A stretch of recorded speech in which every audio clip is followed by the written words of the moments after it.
Hello, everyone. Thank you for joining us today on ClueCon Weekly. Today we have Alan Percy and Sudar Savici of TelcoBridges here with us, and they are going to give us a demo of ProSBC. And I know, Alan, you wanted to say a few words as well, so go right Sure. ahead. Well, thank you, Madison, for having both Sudar and myself today.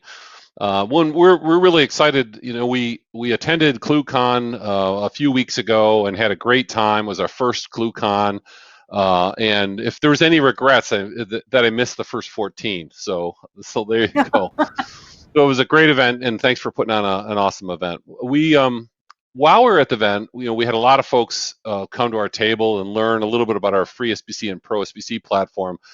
And you should know that FreeSWITCH is one of the top reasons why people download either FreeSBC or ProSBC. We see we ask people during the download process what they plan on using it with, and FreeSWITCH is one of the top responses. So obviously a lot of interest in that in the community, and it's a really good fit from not only a technical standpoint, from a business standpoint. But the one question people asked us at the conference was, can you give us a quick demo? And of course, we just weren't prepared at that moment at the show to do a quick demo.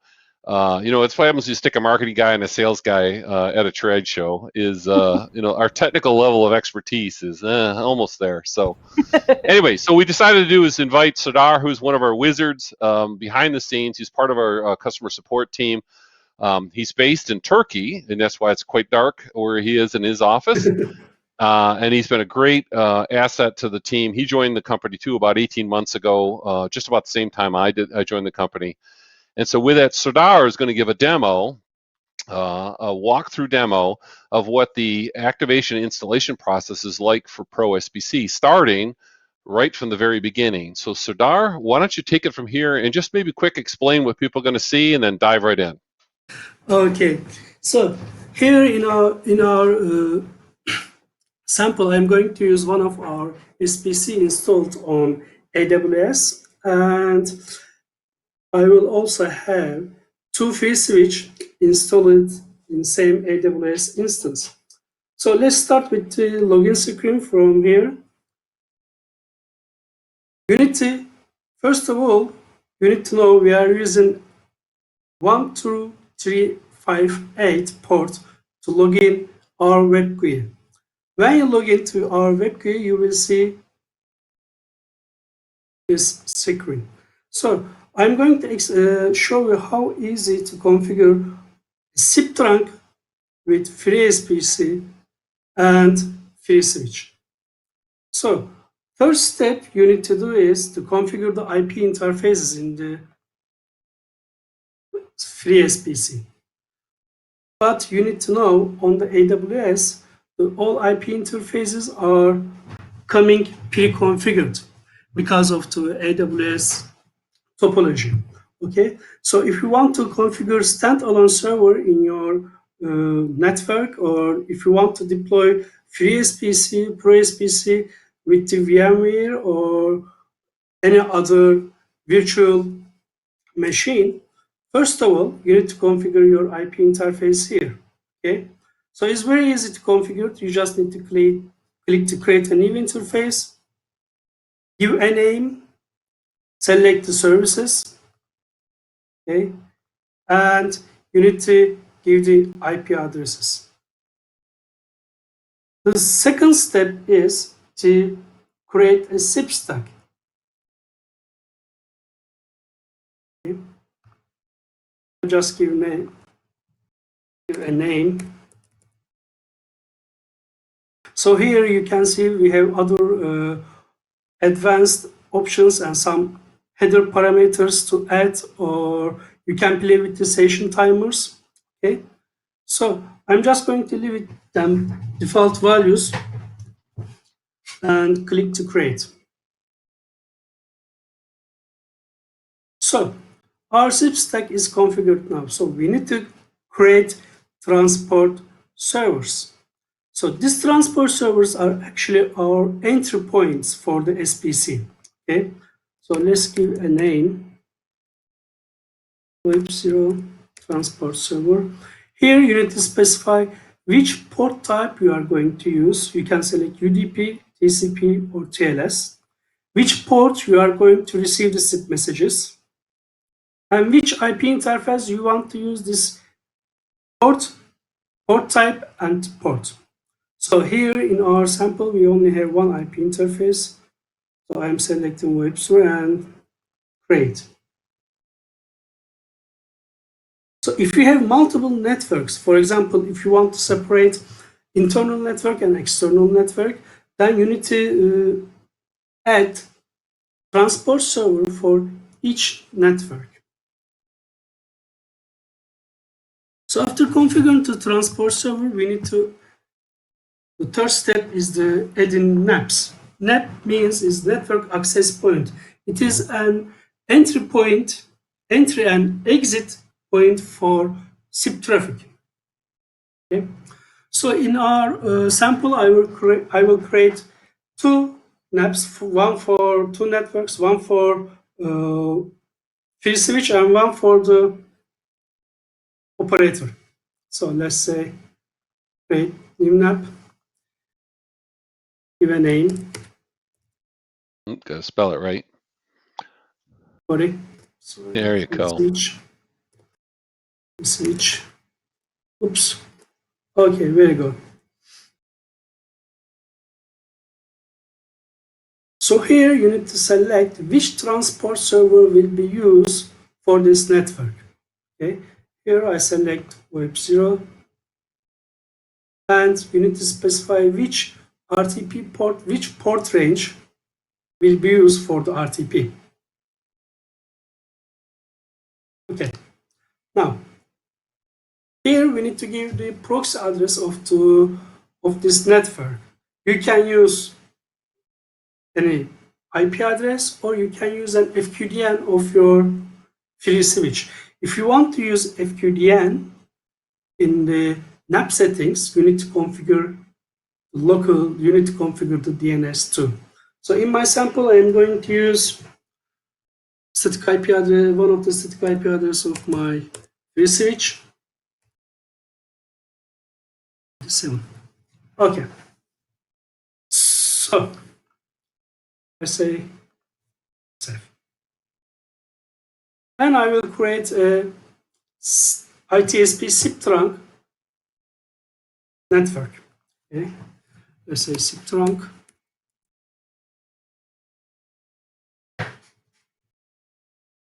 Again, I am selecting Web0 TS and specify the RTP port ranges. Here. So I'm going to use a real operator here. Okay. So as you see, I use the FQDN here, so I need to configure the DNS for this FQDN. Okay. So first of all, you need to create a new DNS group. Let's say FreeSWITCH DNS.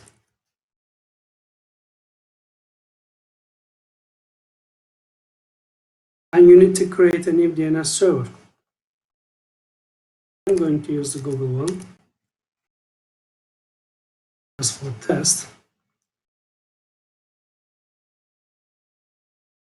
Okay, now, so we create our IP interface, we create our SIP stack, we create our network access point to network entry and to exit point for the SIP traffic. Now, we need to create a connection between the NAPs. So we need to go to the routes here and create a connection between two NAPs. So let's say two SIP trunk. So this is outgoing call from FreeSWITCH to SIP trunk. Here you need to specify you need to select the NAP, which is the incoming NAP for this route. And you need to select the remapped NAP, which is the outgoing NAP for this route. Okay. So here, as you can see, we have some calling and remapped calling parameter sections here. So here you can use regex to match some numbers, or you can directly use a number like a sorry.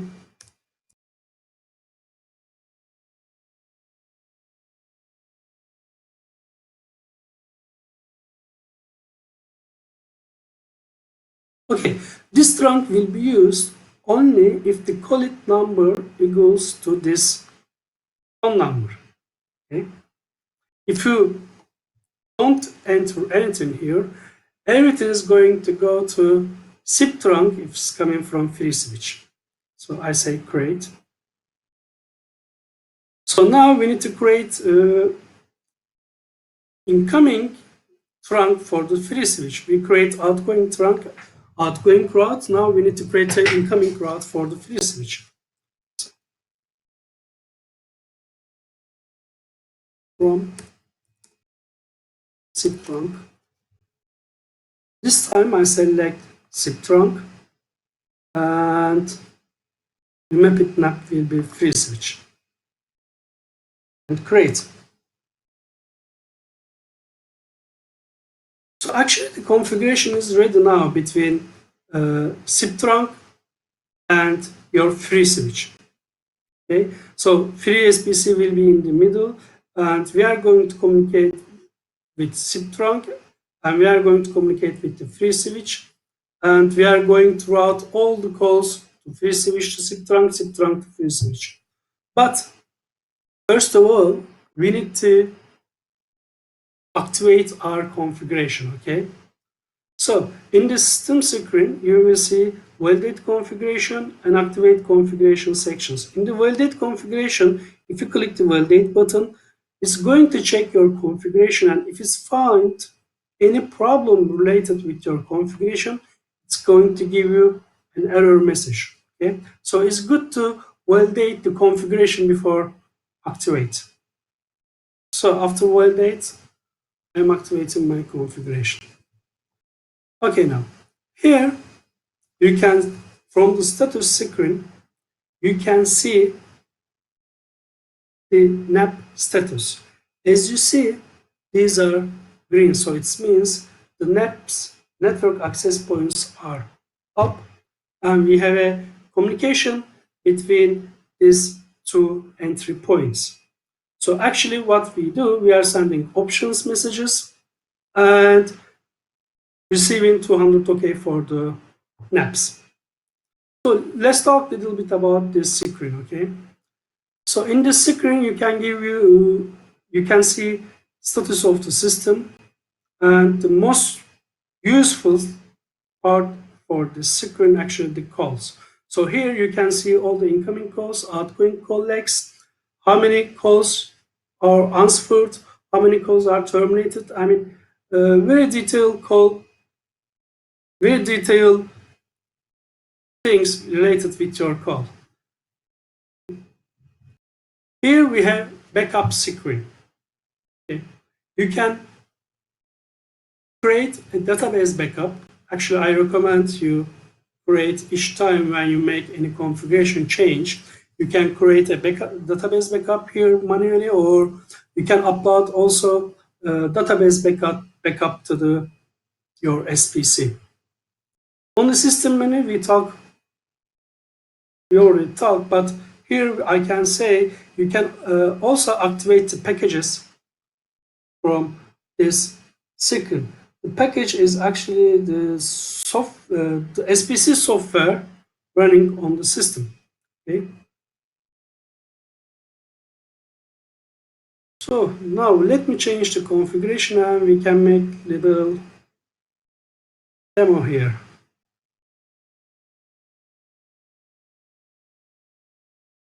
So I already could make a small configuration with 2 free SPC, 2 free switch, and 1 SPC here.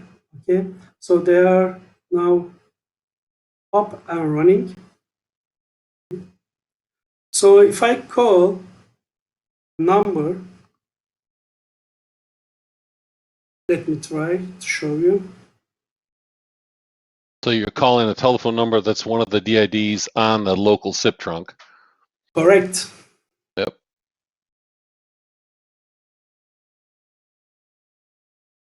Okay.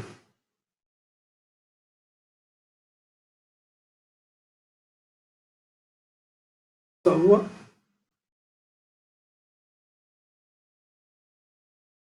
So as you see, the call immediately came to our call trace screen. Okay. So you will see always two legs for one call, which one is for incoming, the other one is for outgoing. But if you click one of them in the call trace screen, you will see all the call flow related with this call. So actually, this is the very powerful tool to solve the problems. Okay?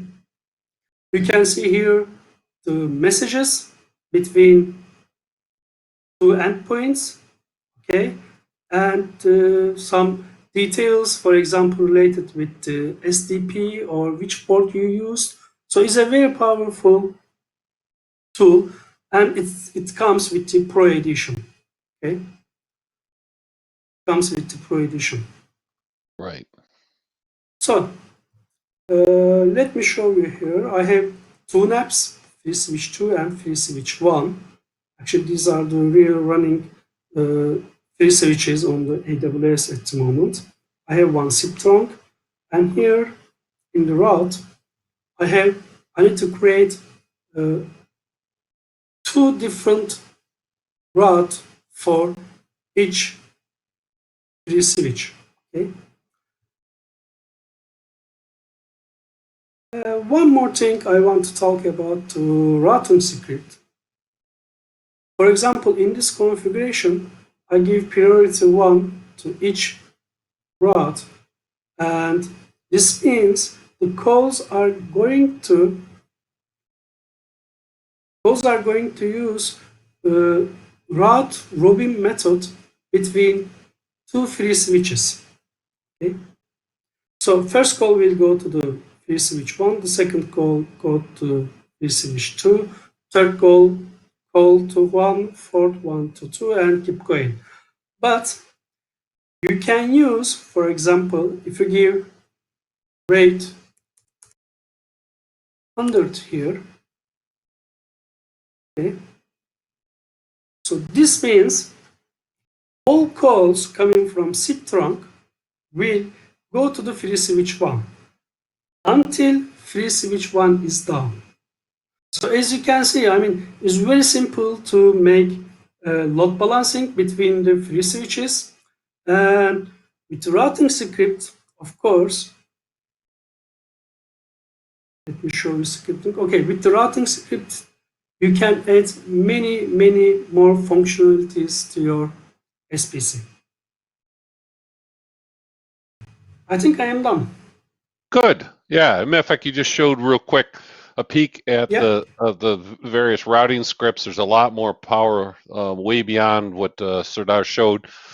You can route based on dialed number, called number, or calling number, NPAs and NXXs, and use regular expressions, etc. in a lot of these routes. And then, depending on your level of skill, you can get into developing whole custom routing scripts that are part of the platform. So there's a lot of flexibility above them, but we wanted to show you. But the net of it all is we showed you in about 20 minutes how we can go from a fresh instance of FreeSBC on AWS and have it configured and up and running. So that's really what we wanted to show today. So that was fantastic, Serdar. Appreciate you doing all that and putting together the demo. Okay, thank you. Yeah, all right. thank you guys so much for all of this. This is wonderful. And if anybody has any questions on any of this, go ahead and write them in our comments section on our Facebook and YouTube pages, and we will get those over to Alan and Serdar so that they can better help you with whatever you may need. Yeah, and if someone's interested in downloading a copy of FreeSBC or ProSBC, they can go to freesbc.com/pricing, and we have a whole big page that details the functional differences between them, and they can just click to download the software and start with a 90-day evaluation license on ProSBC, or a 1-year license on FreeSBC. So there's lots of tools here, and happy to help people out, and look forward to hearing from them. Awesome. Well, thank you guys again, and we'll see you next time. You bet. Thanks for having us. Yeah, thank you. Thanks for watching ClueCon Weekly. Don't forget to give this video a like and a subscribe, and while you're at it, make sure to go and follow all of our other social media channels. We'll see you right here next week, same time, same place, and catch you at ClueCon.